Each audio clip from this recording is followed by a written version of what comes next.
Roughly, we think mine started about age 5.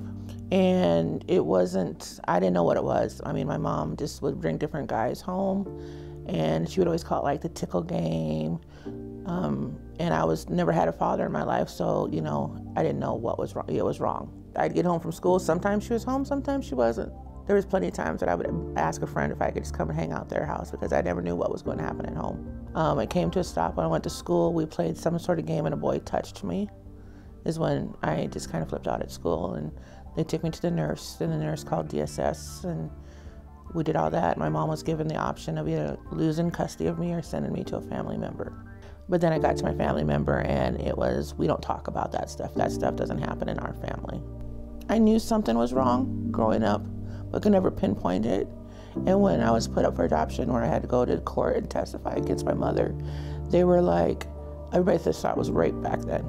You were just raped as a child by, you know, several guys. And it was never identified as my mother was trafficking me out to different guys. Back then it was known as rape. So they put me in rape counseling, and that did nothing for me.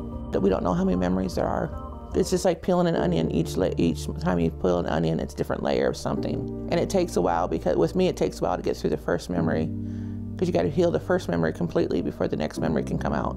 Because if you bring them out too many at one time, you can go right back down into a hole, and just, there could be suicidal thoughts. There could be thoughts of going back, you know, going out and pimping out yourself because that was the way you were brought up. It's just different layers of trauma that you have to live through and work through with counselors, and have the right counselor that knows how to go through that with you.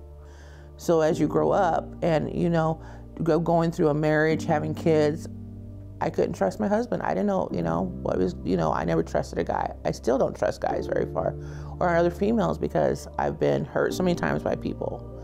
When I started working through my problems, and when I went back to school at an older age, and I started doing research on human trafficking and finding out how many kids out there are actually suffering and nobody's doing anything about it. Why should a kid have to suffer or go through being pimped out or sold or just chained to a bed? I mean, it is just, or sold for a cup of sugar or a pack of beer. Our society needs to wake up and take notice. They just don't want to know what's going on at their neighbor's house, or, you know, because we are small town USA. You would be like, oh, that happens other places. That doesn't happen here. But it happens here as much as it happens anywhere else. Right now, I throw myself into my job because I want to show that, hey, I am a survivor. I've overcome this.